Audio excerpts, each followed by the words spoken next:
Kalau saya ngomong dangdutan takutnya ada yang suka dangdut lagi dugem gitu. Oh gila, Syekh Yazid Al-Bustami ini nggak jadi nemuin Syekh Dayat pergi. Saat dalam jalan kakinya perjalanannya meninggalkan tempat itu, tiba-tiba Syekh Dayat memanggil, wahai Yazid Al-Bustami, katanya, kenapa engkau pergi, katanya. Nengok, memang kamu siapa, katanya. Saya ini Dayat, katanya. Teman kamu nanti di surga, katanya. Kagetlah Syekh Yazid Al-Bustami, katanya. Kok sudah jauh-jauh berkilo-kilo, ratusan kilo kamu nyari saya, sudah ketemu malah nggak jadi kamu. Kenapa, katanya, katanya. Kata Syekh Yazid Al-Bustami, katanya, rasanya tidak mungkin saya akan berada di surga dengan dirimu. Kata Syekh Dayat, wahai Syekh Yazid Al-Bustami, katanya, jangan melihat segala sesuatu dari zahirnya. Allah telah mengilhamkan kepadaku bahwa engkau akan datang kepadaku untuk menemui aku, ingin memastikan apakah aku ini adalah temanmu di surga atau bukan. Aku katakan aku adalah temanmu nanti di surga. Engkau sibuk dengan ibadah, engkau sibuk dengan khalwatmu kepada Allah, sedangkan ibadahku adalah menyadarkan mereka. Ini yang ada di sini sebagiannya sudah aku dakwahkan, sudah bertobat kepada Allah. Sisanya ini yang masih ada di dalam, sedang aku dakwahi, sedang aku ajarkan tentang agama. Semoga Allah memberikan mereka hidayah dan bisa masuk ke golongan orang-orang yang sudah taubat sebelum dari mereka. Aku seperti ini karena perintah Allah kepadaku, dan aku dalam profesiku saat ini berada di sini adalah dalam rangka menjalankan perintah Allah, menyampaikan dakwahnya. Karena dakwah itu tidak akan bisa masuk kalau tidak ikut campur bergaul dengan mereka. Sampai di situ Syekh Yazid Al-Bustami menangis, akhirnya meminta ampun kepada Allah atas segala khilaf dan kesalahannya. Kenapa demikian? Karena belum punya sifat husnuzon kepada Allah Subhanahu wa ta'ala terhadap baik buruknya seseorang itu. Ternyata semuanya adalah atas izin iradah Allah Subhanahu wa ta'ala dan maha qadirnya Allah kepada kita. Karena tidak ada sesuatu yang terjadi pada diri kita kecuali atas izin, atas iradah Allah. Itu husnuzon yang paling tinggi. Betul-betul diri kita ini hanya seperti kapas kal-ihbil manfush, seperti kapas yang tertiup oleh angin kemudian berhemburan kemana arah angin berhembus, disitulah kapas itu akan berterbangan. Tidak punya kekuatan untuk menarik diri, juga tidak punya kekuatan untuk menahan diri, kecuali mengikuti aliran arah angin itu berputar kepada dirinya. Maka tidak ada aliran angin yang memutarkan kapas itu kecuali sang kapas memiliki sikap bahwa angin itu akan menghantarkannya kepada kebaikan. Itulah sikap seorang yang arif dengan sifatnya yang sudah mampu berhusnuzon kepada Allah Subhanahu wa ta'ala. Maka orang yang semacam ini, saya katakan, akan bisa menghadirkan ketenangan batin. Zahirnya tenang, batinnya tenang. Hidup di mana saja merasa enak, karena pasti Allah yang menempatkannya pada saat itu. Kalau toh nanti Allah akan melihatnya tidak baik ditempatkan di situ, Allah akan memindahkan kita di tempat yang akan menjadi baik untuk kita. Bahkan nanti ada satu ungkapan nanti, keburukan kemaksiatan seseorang itu bisa jadi menjadi takdir Allah untuk dirinya. Karena Allah ingin menjadikan dia jenuh terhadap maksiat yang dilakukannya, sehingga dia betul-betul tobat kepada Allah dan mendapatkan kondisi yang terbaik karena dosa maksiat yang pernah dilakukannya. Ternyata maksiat yang pernah dilakukannya, kalau sudah masuk ke dalam makom yang paling tinggi, ternyata itu adalah sifat iradat Allah kepada dirinya yang akan menghadirkan, melahirkan keindahan sifat Allah untuk dirinya. Kalau tidak lewat maksiat yang Allah takdirkan untuk dirinya, dirinya tidak akan mampu berbuat baik dan sesoleh setaat yang saat ini dialaminya. Ini diungkapkan dalam kisah-kisah sufi. Ada seorang wali namanya Ibnul Iyad, ya. Itu dulunya tukang maksiat, tukang begal, Pak. Ya, kalau ada barang-barang dikit bagus itu hilang itu. Ya, sama wali namanya Iyad ini. Tetapi dengan izin Allah, ya, dengan kemaksiatan, dengan dosa yang pernah dilakukannya, Allah merubahnya karena dia sudah jenuh, sudah lelah dengan dosa yang dilakukannya, sampai pada akhirnya seorang wali ini yang tadinya tukang maksiat, tukang begal, ya, di masa tuanya malah jadi seorang wali. Ya, jadi seorang wali. Nah, ini tingkatan orang yang sudah mampu husnuzon kepada Allah. Baru ini yang paling penting, ini husnuzonnya kepada Allah. Sekarang husnuzon Allah, husnuzon kita kepada ketetapan Allah terhadap manusia. Terhadap manusia. Ini juga efek dampak dari sikap husnuzon kita terhadap sifat Allah. Ada kisah ini, kitabnya Syekh Abdul Qadir Jailani juga. Beliau menyatakan bahwa ada seorang mau menapaki jalan kesufian, itu terheran-heran dengan karamahnya Syekh Abdul Qadir Jailani. Sehebat apa sih Syekh Abdul Qadir Jailani ini, katanya. Sampai-sampai orang ini menyebut namanya Qutbul Gharis. Penasaran saya, katanya. Akhirnya seorang yang ingin menapaki jalan kesufian ini datang menemui Syekh Abdul Qadir Jailani. Begitu nyampe di rumah Syekh Abdul Qadir Jailani, kaget. Kaget kenapa? Karena di depan halaman rumahnya itu ada kandang kuda, Pak. Kudanya ada 40 ekor kuda, yang kudanya itu indah-indah. Harganya itu bukan sembarangan, dan sekelas raja saja itu enggak punya model-model kuda yang seindah, sehebat miliknya Syekh Abdul Qadir Jailani. Begitu sampai di depan rumahnya Syekh Abdul Qadir Jailani, kemudian dia pulang, Pak.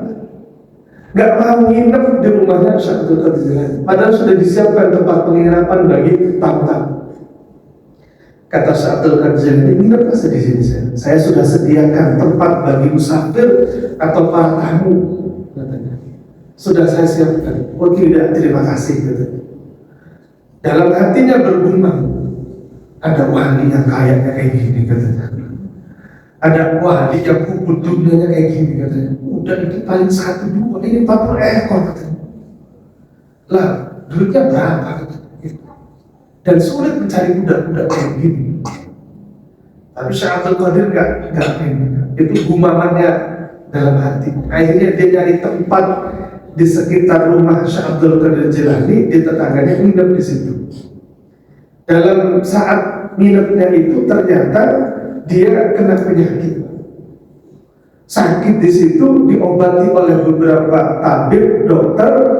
Kata para tabib mengatakan obatnya adalah makan hati kuda.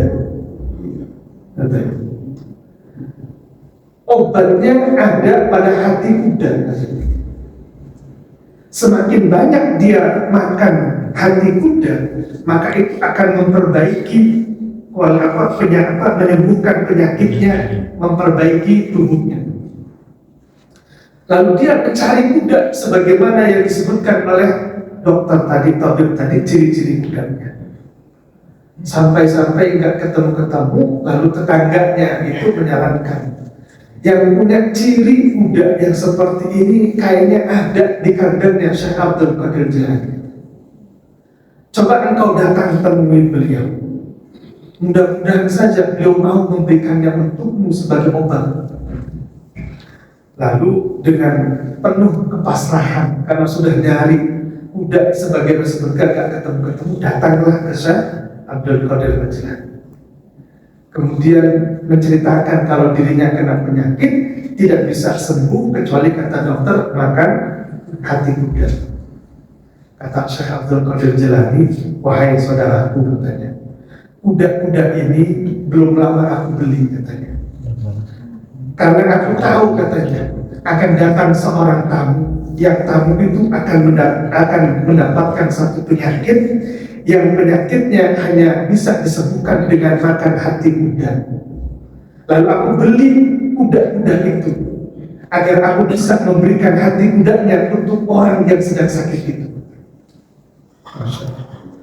Orang yang sakit itu nangis, nangis karena sudah punya sikap seuzon terhadap ketetapan Allah untuk dirinya. Padahal dia didatangkan oleh Allah ke rumahnya Syekh Abdul Qadir Jilani itu supaya penyakitnya sembuh. Tetapi bersuuzon kepada ketetapan Allah juga terhadap takdir Allah kepada Syekh Abdul Qadir Jilani. Kata Syekh Abdul Qadir Jilani, ini saya punya 40 ekor kuda. Potong semua seluruh kuda yang aku miliki. Ambil hatinya, semuanya untukmu. Insyaallah. Jadi tidak ada satupun yang terjadi pada diri kita kalau kita betul-betul beriman kepada Allah kecuali melihatnya adalah penuh dengan ketawakalan dan ketundukan dan keridhaan, tidak berkata apa-apa kecuali ridho terhadap ketetapan Allah. Kenapa? Kalau kita punya sikap orang yang makomnya pertama arif, kita akan memandang semuanya adalah atas izin iradat Allah dan sifatnya Allah yang maha rahmat, maha rahim. Nah, berarti mudah-mudahan setelah ngaji bait ini semuanya terasa indah ini, ya. Karena tidak ada yang tidak baik, tidak ada yang tidak indah, semuanya dalam diri kita ini ketika kita betul-betul punya husnuzon dengan sifat-sifat Allah. Ya. Jadi kalau kita masih punya anggapan dapat rezeki kalau dapat duit segeprok, ya gitu. Dapat rezeki ini alhamdulillah. Nah itu baru masih husnuzonnya Allah. Gitu. Tapi sudah alhamdulillah Pak gitu. Kalau dapat rezeki ngomong alhamdulillah. Ini kelewatan kalau dapat rezeki nggak ngomong alhamdulillah. Ya, lebih parah lagi. Ya. Oke, ini bait yang pertama. Ya. Ini masih bait yang pertama. Bait yang kedua. Man istagraba ayyum kidahu Allahu min syahwatihi wa ayyukhrijahu min wujudi ghaflatihi faqad ista'jaza al-qudrata al-ilahiyyata wa kana Allahu ala kulli syai'in muqtadir. Bait yang kedua, kata Ibnu Athaillah, man istagraba, barang siapa yang terheran, gharib, rasa aneh. Barang siapa yang terasa aneh, ayyum kidahullahu min syahwatihi, kalau Allah itu akan menyelamatkannya dari syahwatnya, wa ayyukhrijahu min wujudi ghaflatihi, dan akan mengeluarkan dirinya dari kelalaiannya. Kalau ada orang yang memang sudah berkecimpung, sudah digeluti oleh nafsu syahwat, pengen ninggalin satu dosa tapi berat bener, pengen tobat balik lagi, kira-kira gitulah. Pengen nggak makan yang subhat, tapi karena sistem sudah begitu masuk nyemplung lagi misalkan. Pengen mengurangi syahwat dalam diri tapi nyemplung lagi, nggak bisa. Kemudian dia punya anggapan bahwa udahlah susah saya, udah berusaha saya kayak gini, udahlah. Orang yang terheran, orang yang punya anggapan Allah nggak menyelamatkannya, juga enggak akan mengeluarkan dirinya dari segala bentuk dosa-dosa yang dilakukannya.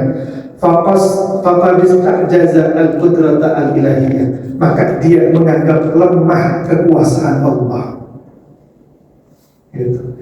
Ini hikmah bagi kita ini yang suka berdosa ini, yang ingin tobat tapi nggak bisa tobat kepada Allah. Ini baiknya indah ini. Jadi kata Ibn Athaillah seakan-akan berkata begini, singkatnya, jangan kita punya anggapan dosa yang ada pada diri kita, ketetapan dosa yang ada pada diri kita, mau ini sulit benar, mau hindarin ini sulit, masih terus dilakoni. Susah, sudah berusaha sekuat tenaga. Kemudian jangan beranggap bahwa Allah itu gak bisa mengeluarkan kita dari syahwat kita, dari keburukan-keburukan kita. Itu kecil bagi Allah. Kalau Allah berkehendak, Allah akan mengeluarkan syahwat dalam diri kita sehingga kita dengan mudah meninggalkan syahwat.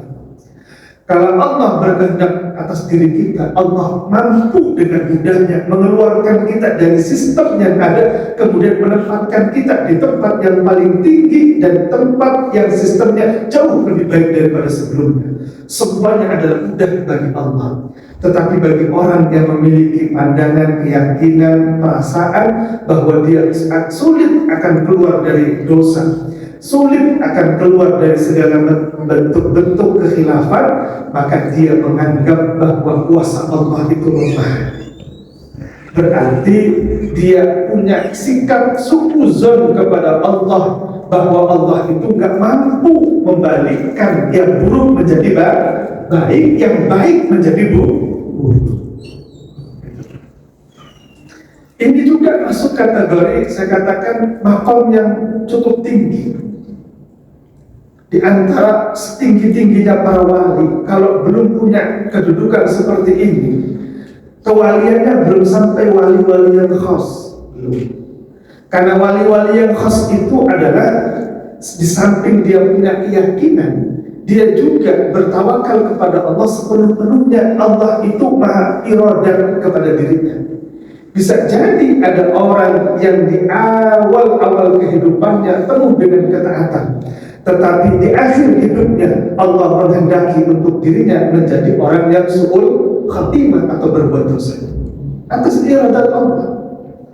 Tapi bisa jadi orang yang dulu di awal-awal kehidupannya bermaksiat, durhaka, nggak taat kepada Allah, tapi dengan iradat Allah menjadi orang yang soleh dan yang paling takwa di sisi Allah. Siapa contohnya? Banyak, Pak.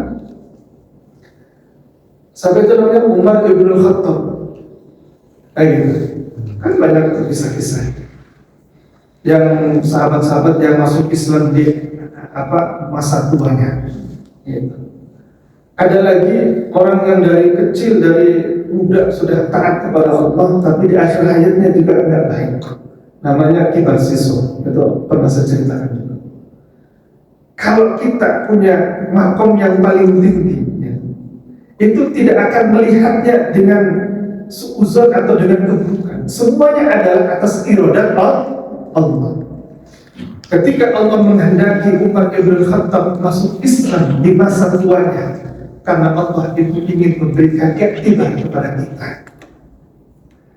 Di masa muda sekalipun kita banyak dosa, ketika Allah menghendaki kebaikan, kebaikan itu akan ada pada diri kita. Setelah itu Allah pun memberikan pelajaran kepada kita, bahwa orang yang tadinya taat pun dengan kekuasaan Allah bisa Allah jatuhkan dirinya ke lembah kehinanan. Maka jangan bangga, jangan merasa sudah puas dengan apa yang ada pada dirinya, karena sesuatu yang ada pada dirinya adalah semuanya milik Allah. Allah berikan, Allah titipkan kepada kita. Yang seandainya Allah cabut dari kita, hilanglah apa yang ada pada diri kita. Yang ada adalah kelemahan dalam diri kita.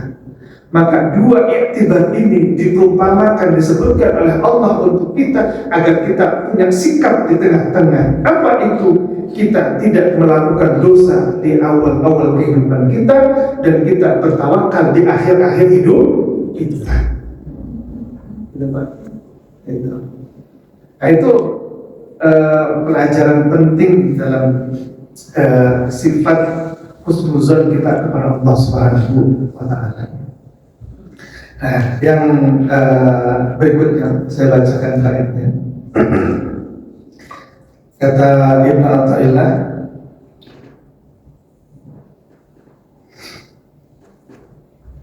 idza waqa'a minka dzambun, ketika terjadi dosa